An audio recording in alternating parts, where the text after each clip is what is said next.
കായംകുളം പുനലൂർ സംസ്ഥാന പാതയിൽ മാറൂർ സ്കൂളിന് സമീപം ആണ് ഈ ആക്സിഡൻറ്റ് നടന്നിട്ടുള്ളത്. അപ്പോൾ അടൂരിൽ നിന്ന് വന്നുകൊണ്ടിരുന്ന നമ്മുടെ എല്ലാവർക്കും അറിയാവുന്ന ബസ്സാണ് കമൽ ബസ്. അപ്പോൾ കമൽ ബസ് ഇതുവഴി യാത്ര ചെയ്തുകൊണ്ടിരിക്കുമ്പോൾ തന്നെ തൊട്ട് ഓപ്പോസിറ്റ് സൈഡിൽ കൂടി വലിയൊരു ലോറി കടന്നു പോവുകയും അതുകൊണ്ട് അവിടെ നിർത്തിയിട്ടിരിക്കുന്ന ഒരു ചരക്ക് വാഹനമുണ്ട്.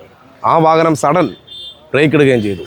അങ്ങനെ കൂട്ടിയിടി ഉണ്ടായി ആണ് ഈ ആക്സിഡൻറ്റ് നടന്നിരിക്കുന്നത്. പ്രദേശത്ത് CCTV ഒന്നുമില്ല, ആകെ തൊട്ടടുത്തുള്ളത് ഈ മീൻകടയായിരുന്നു.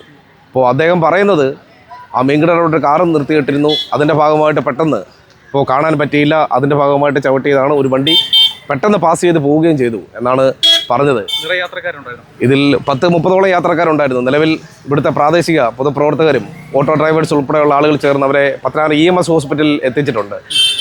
അതിലൊരു കുട്ടിക്ക് താടിയലിന് മാരകമായ പരിക്കുകളില്ല. അത് വണ്ടി നല്ലപോലെ തകർന്നിട്ടുണ്ട്. വണ്ടിക്ക് കാണുമ്പോഴേ അറിയാം വണ്ടിയുടെ ഫ്രണ്ട് വശം മൊത്തവും പോയി. ഇത് നിലവിൽ ആ വണ്ടിയായിട്ട് കൂട്ടിയിടി ഉണ്ടായി. മീൻ വണ്ടിയാണെന്നാണ് മനസ്സിലാക്കാൻ പറ്റുന്നത്. അതിൻ്റെ ഡ്രൈവർ ഇവിടെ ഉണ്ട്.